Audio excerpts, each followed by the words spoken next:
Hello friends, welcome to the Hindu Daily Editorial Analysis. Today at the 15th of the September 2023, we will discuss the Hindu newspapers editorial. Today article जो है disentangling the 2030 global renewable energy target, ये article को लिखा है तेजल कनितकर ने और T Jayaraman ने। ये लोग जो आर्टिकल लिखे हैं इसमें एक्चुअल हम देखते हैं अभी G20 में मीटिंग में ग्लोबल फ्यूल अलायंस की बात की गई है। साथ ही साथ देखा जाए तो डिफरेंट कंट्री ने अपने अपने टारगेट सेट कर रखे हैं कि 2030 में हम कितना रिन्यूएबल एनर्जी को अचीव करेंगे, 2050 में, 2060 में, 2070 में। जैसे कि भारत सरकार ने स्वयं जो है 2070 में कहा है कि हम net neutral, carbon neutral country बन जाएंगे। तो आइए ज़रा देखते हैं कि ये जो है एक्चुअल में रिन्यूएबल एनर्जी के तरफ कितना प्रोग्रेस डिफरेंट कंट्री ने किया है। इस आर्टिकल को यहाँ पर डिस्कस किया जा रहा है और हमारा फ्यूचर में प्रॉस्पेक्ट क्या है। तो जो 28th conference of party COP28 जो United nation conference convention on climate change UNFCCC की जो मीटिंग हर साल होती है, तो इसकी COP28 जो मीटिंग है वो 30 नवंबर से 12 दिसंबर के बीच दुबई में होने वाली है। तो इसमें जो भी ग्लोबल टारगेट रखे जाएंगे, अगर उस टारगेट को देखा जाए तो एक एग्रीमेंट बनाने की आवश्यकता है कि पूरे रिन्यूएबल एनर्जी जो कैपेसिटी है उसे 3 टाइम्स बढ़ाना होगा, यानी tripling target of the tripling renewable energy capacity करनी पड़ेगी, तभी जा करके हमारा ये एक्चुअल में टारगेट कंप्लीट हो पाएगा। अगर देखा जाए 2021 में जो इंस्टॉल्ड कैपेसिटी थी रिन्यूएबल एनर्जी सोर्सेज की इलेक्ट्रिसिटी जनरेशन के लिए, तो 3026 गीगावाट थी, 3026 गीगावाट थी, जो कि actually 39% of the total capacity of all sources, जितने सोर्सेज हमारे पास इलेक्ट्रिसिटी जनरेशन के हैं उसके 39% ये कैपेसिटी है। एक्चुअल जो कंट्रीब्यूशन ये नहीं करते हैं। अगर टोटल बात की जनरेशन में, तो जो इलेक्ट्रिसिटी जनरेशन में इनका कंट्रीब्यूशन है वो केवल 28% है, जिसमें देखा जाए तो सोलर एनर्जी 13% और विंड एनर्जी 23% अकाउंट करते हैं। 36% तो सोलर एनर्जी और विंड एनर्जी की ही कैपेसिटी है और बाकी 10% हम अलग से जनरेशन करेंगे। तो हमें जो है ये जो टारगेट है रिन्यूएबल एनर्जी कैपेसिटी के 2030 तक, इस तरीके से देखा जाए तो कुल 9000 गीगावाट की तरफ हमको जाने की आवश्यकता है, यानी करीब करीब 6000 गीगावाट रिन्यूएबल इलेक्ट्रिसिटी की जो कैपेसिटी है 2022 से 2030 के बीच में 8 सालों में हमें बढ़ाने की आवश्यकता है। और ये एक्चुअली अगर हमें इस कैपेसिटी को अचीव करना है इस कम पीरियड में, तो हमें सोलर और विंड एनर्जी से ही अचीव कर सकते हैं। इसके पीछे का बहुत बड़ा कारण है कि हाइड्रो पावर प्लांट को बनाना बहुत टफ होता है, उसमें बहुत ज़्यादा टाइम लगता है, तो ये 8 सालों में तो ये प्रक्रिया नहीं हो पाएगी। और जैसा कि हमने देखा उत्तराखंड में अभी हाइड्रो पावर प्लांट में ही जो NTPC का जो प्लांट था उसमें जो है दुर्घटनाएँ हो गई, तो वहाँ पर भी ये अब पॉलिटिकल साइंटिस्ट हैं जो पॉलिटिक्स से रिलेटेड है, इन्वायरमेंटलिस्ट हैं, वो लोग उसका विरोध कर रहे हैं। तो ये जो है एक वायबल टर्म नहीं दिख रहा है कि हम हाइड्रो इलेक्ट्रिसिटी को प्रमोट करें। तो हमें सोलर और विंड एनर्जी को प्रमोट करके ही 2030 तक इस कैपेसिटी को अचीव कर सकते हैं। अगर देखा जाए कैपेसिटी जो यूटिलाइजेशन फैक्टर है वो सोलर और विंड का वो 25% है, यानी अगर हम देखें तो हमारे पास कुल जो है करीब करीब 13,000 टेरावाट आवर इलेक्ट्रिसिटी जो है रिन्यूएबल एनर्जी से हम जनरेट कर सकते हैं। अगर ग्रोथ की बात की जाए, जो रिक्वायरमेंट है, डिमांड है कि इलेक्ट्रिसिटी की डिमांड कितनी बढ़ रही है, तो कोरोना से पहले प्री कोविड-19 में देखा जाए तो 2.6% ये टारगेट था कि एवरेज रूप से इंक्रीज हो रहा था। और वर्ल्ड की बात की जाए तो वर्ल्ड लेवल पर जो ग्लोबल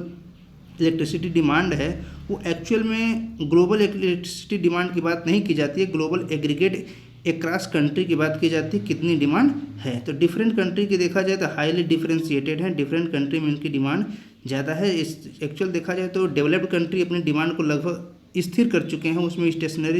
स्टैटिक सिचुएशन आ चुकी है, जबकि डेवलपिंग कंट्री में अभी भी ये डिमांड बढ़ती जा रही है। अगर देखा जाए 2010 से 2019 के बीच में चाइना की डिमांड जो है 6.6% एनुअली बढ़ रही है और भारत की डिमांड 6.3% के रेट से एनुअली बढ़ रही है, यानी हमारी ये डिमांड अभी भी काफ़ी ज़्यादा हाईली डिमांडेड है। भारत और चाइना के साथ देखा जाए तो जो यूरोपियन यूनियन है एक्चुअल में इनकी जो है ग्रोथ रेट मात्र 0.3%, एक्चुअली 0.3% डिक्लाइन हो गई है। और साथ साथ देखा जाए तो यूनाइटेड स्टेट की जो है ग्रोथ मात्र 0.12% है। यानी देखा जाए तो भारत 6.3, चाइना 6.6 और अमेरिका जो है 0.12% की केवल डिमांड है, इनकी एक्चुअल ग्रोथ है, जबकि यूरोपियन यूनियन में डिमांड घटी है। अगर देखा जाए रिन्यूएबल एनर्जी की बात की जाए 2030 तक यूरोपियन यूनियन यूनाइटेड स्टेट को जो है अगर वो फेज आउट करना चाहें फॉसिल फ्यूल को, तो उसमें जो है करीब करीब 21% इलेक्ट्रिसिटी एक्चुअल में अमेरिका की आती है,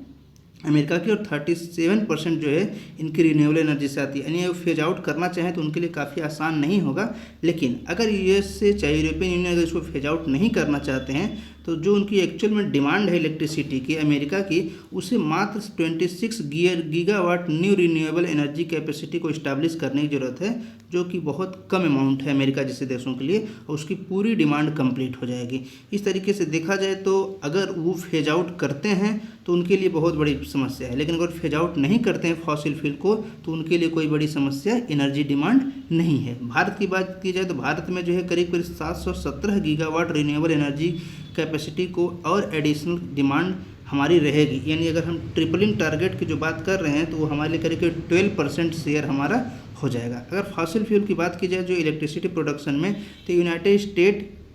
को जो है और यूरोपियन यूनियन अगर वो फेज आउट करें तो उन्हें कुल रिन्यूएबल एनर्जी से 1565 गीगावाट जो अमेरिका को, और 538 गीगावाट यूरोपियन यूनियन को और ऐड करना होगा। यानी अगर वो अपने फॉसिल फ्यूल को अगर रिमूव करते हैं, फेज आउट करते हैं, तब जाकर के 1565 गीगावाट और 538 गीगावाट की रिक्वायरमेंट होगी। लेकिन अमेरिका के प्रेसिडेंट जो बाइडेन ने, जब भारत ने अनाउंस किया कि हम 2070 में 2070 में अपने आप को कार्बन न्यूट्रल कंट्री बना लेंगे, तो अमेरिका ने ऐसा कोई स्टेटमेंट नहीं दिया। यानी उनका फेज आउट, फॉसिल फ्यूल को फेज आउट करने का कोई इरादा नहीं है, कोई इंटेंशन नहीं है। यानी उनका जो ग्लोबल एक्चुअल में कंट्री लेवल पर डिमांड है 2030 तक की, वो उनके लिए कोई बहुत बड़ा हर्डल नहीं है। अगर देखा जाए the OPEC origin of the global renewable energy target, ये बहुत सही आर्टिकल है कि हमारे पास जो ग्लोबल रिन्यूएबल एनर्जी टारगेट रखा गया है वो ओपेक है, उसमें ट्रांसपेरेंसी की बहुत ज़्यादा कमी है। और जो COP28 हो रहा है उसमें भी हमको ऐसा नहीं लगता है कि बहुत बड़ा कोई कंक्लूजन निकल करके आएगा, क्योंकि जो हमारे पास इंटरनेशनल रिन्यूएबल एनर्जी एजेंसी है उसका खुद एनालिसिस है कि जो most of the non renewable energy capacity to be added by 2030 is in developing region. तो जो नॉन रिन्यूएबल एनर्जी है डेवलपिंग कंट्री में ऐड किए जाएंगे, और 2030 तक 80% of power generation capacity in sub Saharan Africa is to be from renewable energy source. तो IRENA का ही कहना है कि अफ्रीका, सहारन अफ्रीका के देशों में करीब करीब 80% एनर्जी 2030 तक वो रिन्यूएबल में आ जाएंगे, सोलर और विंड एनर्जी में आएंगे, जबकि इसके कंपैरिजन में यूरोपियन यूनियन केवल 70% तक ही अपने आप को एक्यूमुलेट कर पाएगा। तो भारत के लिए देखा जाए, भारत ने 2030 तक 500 गीगावाट की जो मार्क की बात किया है कि हम वहाँ तक रिन्यूएबल एनर्जी तक पहुँच जाएंगे। ये जो है बहुत बड़ा विचारणीय मामला है कि क्या हम सच में वहाँ तक पहुँच पाएंगे, क्योंकि हमारी एक्सेलरेशन उससे स्पीड हमारी उससे नहीं देखी जाए। अगर देखा जाए तो जो एक्चुअल में डेवलप्ड कंट्री हैं इनका घुमा फिरा कर एक ही एजेंडा होता है कि सारा बर्डन जो है डेवलपिंग कंट्री पर लाद दिया जाए, और वो अपने आप को नॉन रिन्यूएबल एनर्जी से पूरी तरीके से स्वतंत्र नहीं करेंगे, जबकि एक जो डेवलपिंग कंट्री है उनके ऊपर वो बर्डन को डालते हैं। इस बर्डन को डालने की प्रक्रिया में देखा जाए तो टारगेट्स फॉर द थी बट नॉट फॉर मी, तो ये जो है स्टेटमेंट भी काफ़ी सही है कि टारगेट जो है सेकंड पर्सन के लिए, फर्स्ट पर्सन स्वयं के लिए ये नहीं है। जैसा कि हमने कहा जब प्राइम मिनिस्टर नरेंद्र मोदी ने COP26 में अनाउंस किया कि भारत जो है 500 gigawatt energy non fossil fuel से 2030 तक अचीव कर लेगा, तो US प्रेसिडेंट जो है बाइडेन भी वहाँ थे, लेकिन उन्होंने इस तरीके का कोई प्रॉमिस नहीं किया, कोई डिक्लेरेशन नहीं किया, और न ही बाद में US की किसी एजेंसी ने इस तरीके का कोई इंटेंशन रिप्रेजेंट किया कि वो जो है पेरिस एग्रीमेंट के माध्यम से वो कुछ जो है डीकार्बोनाइजेशन की प्रक्रिया को आगे बढ़ाना चाहते हैं। इस तरीके से देखा जाए तो जो डेवलपिंग कंट्री हैं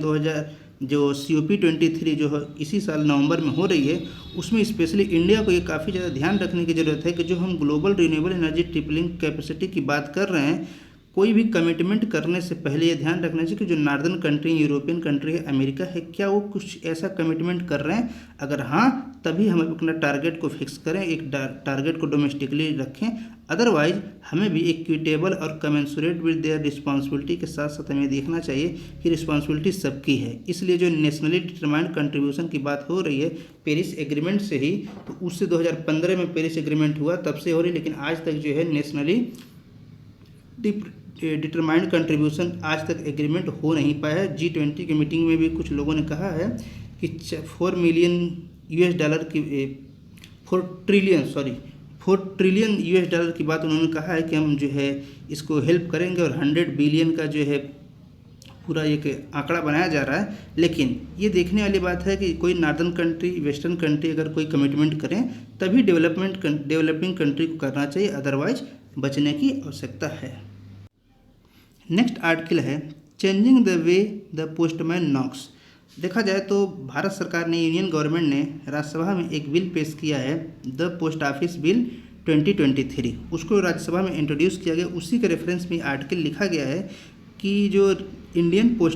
पोस्ट ऑफिस एक्ट 1898 था उसी को रिप्लेस करने की बात की जा रही है। और देखा जाए तो पोस्ट ऑफिस जो इसका अपना एक नेटवर्क है जो कि एक्चुअल में सिटीजन सेंट्रिक सर्विस को प्रोवाइड करता है। ये व्हीकल के माध्यम से जो है लेटर को या अन्य किसी डॉक्यूमेंट को या कोई भी पोस्टल सर्विस ये देता है। तो जो 1998 का जो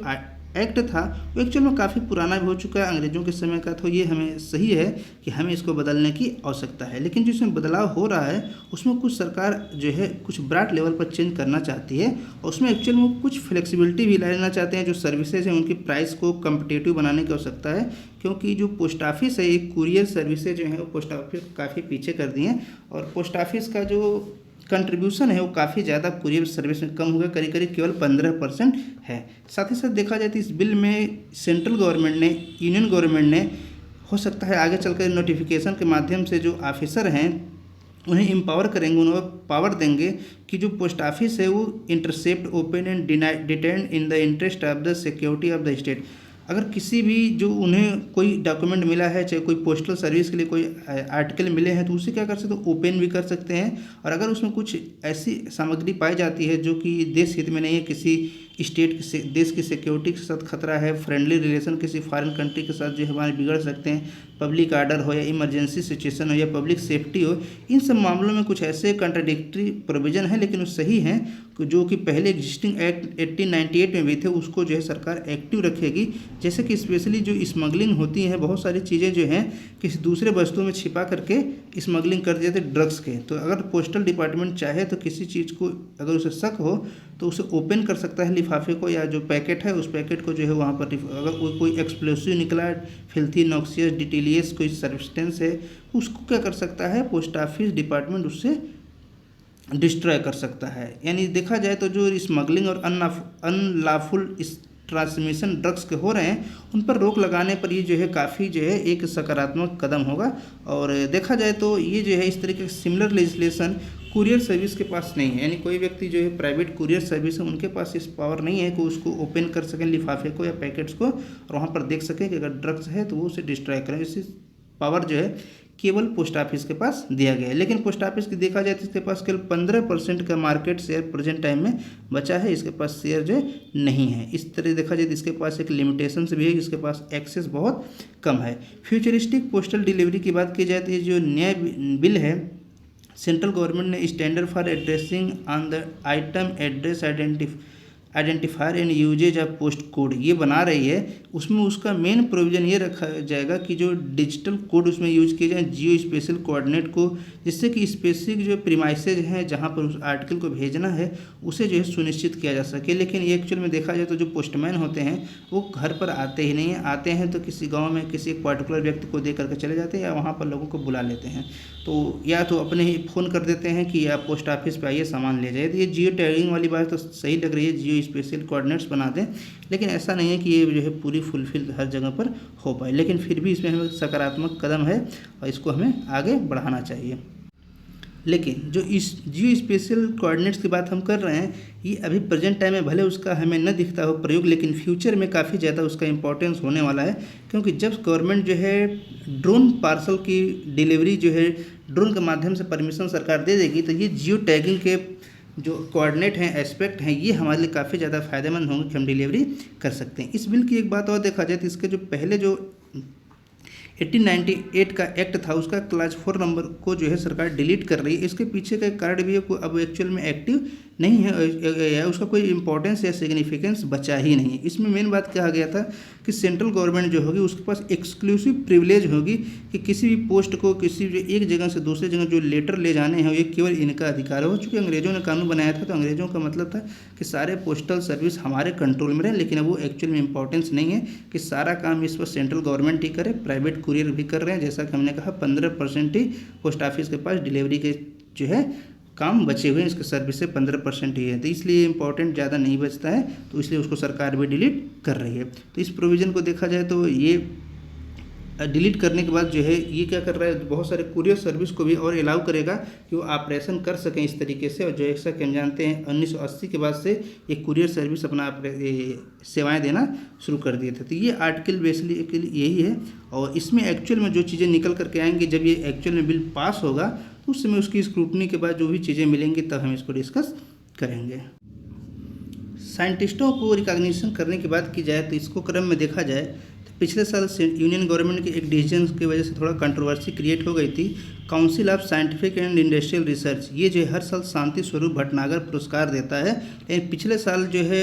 सारी प्रक्रिया होने के बाद जो नॉमेनक्लेचर होने के बाद भी फाइनल अनाउंसमेंट नहीं हो पाया था। लेकिन इस साल जो है ये अनाउंसमेंट फिर से किए गए हैं और 12 लोगों को ये प्राइज़ मिल रहे हैं। अगर इस प्राइज़ की बात की जाए जो शांति स्वरूप भटनागर पुरस्कार है, इसमें कैश प्राइज, साइटेशन और कुछ सैलरी पर्क भी दिए जाते हैं, लेकिन कंडीशन है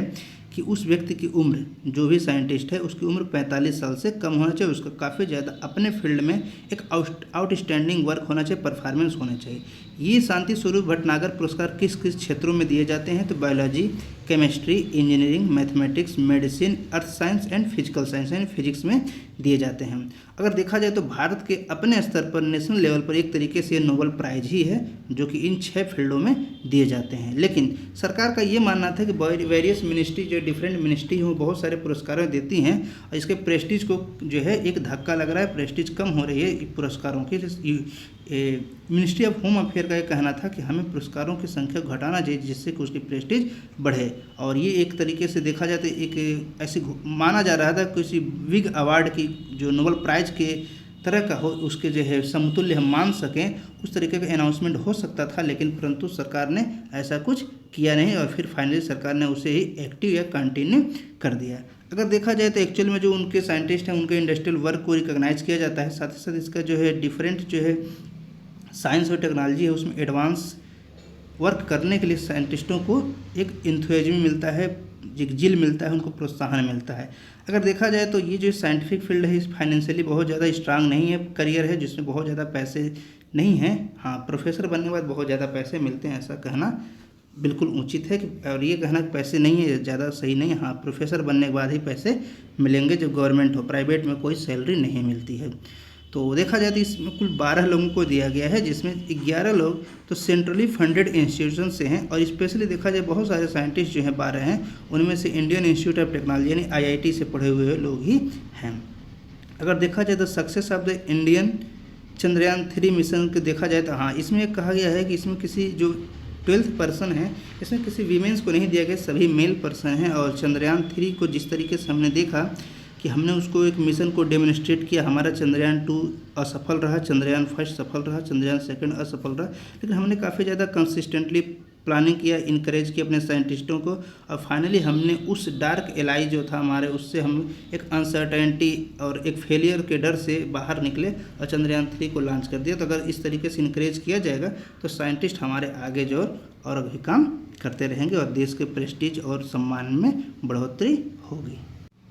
नेक्स्ट आर्टिकल देखा जाए तो लिमिट्स ऑफ आइडेंटिटी। तो अगर देखा जाए तो ये आर्टिकल एक्चुअली मणिपुर वायलेंस से रिलेटेड है। इसमें एक जो मेन पार्ट फर्स्ट पार्ट में ये लिखा गया है नॉन पार्टीशन। तो नॉन पार्टीशन जब तक नहीं आएगी सिविल सोसाइटी के बीच में तो कहीं भी पीस और ट्रैंक्विलिटी स्थापित नहीं हो सकती है। तो यहाँ पर भी ये बात की जा रही है अगर मणिपुर में शांति स्थापना करनी है तो नॉन पार्टीशनशिप को ध्यान देने की आवश्यकता है। अगर देखा जाए तो जो एथनिक क्लैसेज हैं मणिपुर में वो जो है एक्चुअल में मेन रीजन उसके है जो सिविल सोसाइटी है उसके रिप्रेजेंटेटिव हैं वो इथनिक एफिलिएशन से बाहर निकल नहीं पा रहे। उनको लगता है कि हमारी एक ग्रुप है, हमारी एक ट्राइबल ग्रुप है और यही तो सर्वोपरि है, सबसे ऊपर है। और देखा जाए तो ये जो है जितने ट्राइबल ग्रुप हैं, ऐसा नहीं है केवल मणिपुर में, मणिपुर के अलावा नागालैंड, असम, मिजोरम जो भी राज्य हैं, या भारत के ही नहीं पूरी दुनिया में, जैसा कि अफ्रीका में हम देखते हैं या दुनिया में कहीं पर भी जो भी ट्राइबल ग्रुप्स हैं, ये चाहते हैं कि हमारे ऑटोनॉमस के नाम पर एक नया देश ही बसाना चाहते हैं, नए देश बनाना चाहते हैं, और इसी वजह से एफिलिएशन से बाहर नहीं निकल पाते हैं, इनके आपस में क्लैश होते हैं और फाइनली क्या मिलता है, दोनों तरफ से लोगों को मृत्यु ही होती है और ये कोई प्रोग्रेस नहीं कर पाते हैं। इसमें देखा जाए तो मीरा पाइबी नाम से एक संगठन है जो महिलाओं का मेती ग्रुप की वीमेंस का है, और पास्ट में देखा जाए तो मोबिलाइज हुई थी पुलिस और आर्म फोर्सेस के खिलाफ हुई थी, जो एक्सेसेस कर रहे थे, अत्याचार कर रहे थे, जैसा कि इनका कहना है, या एल्कोहलिज्म था, ड्रग एडिक्शन के, सेक्सुअल वायलेंस वगैरह हो रहे थे स्टेट में, उनके खिलाफ वो खड़ी हुई थी। लेकिन अगर देखा जाए तो मीरा पाइबी जो है वो अब इस समय जो है वो कोई रोल नहीं निभा रही हैं, जबकि वो देखा जाए असम राइफल जो है कि जो सेनाएं हैं या जो पीस मेंटेन करना चाहती हैं उस फुटहिल रीजन में, हिमालयन जो फुटहिल है, तो इन्होंने लोगों ने क्या किया था, वहाँ के लोगों के असम राइफल के हथियार भी छीन लिए थे और बहुत सारे ग्रुपों ने छीन लिया था, केवल मेती और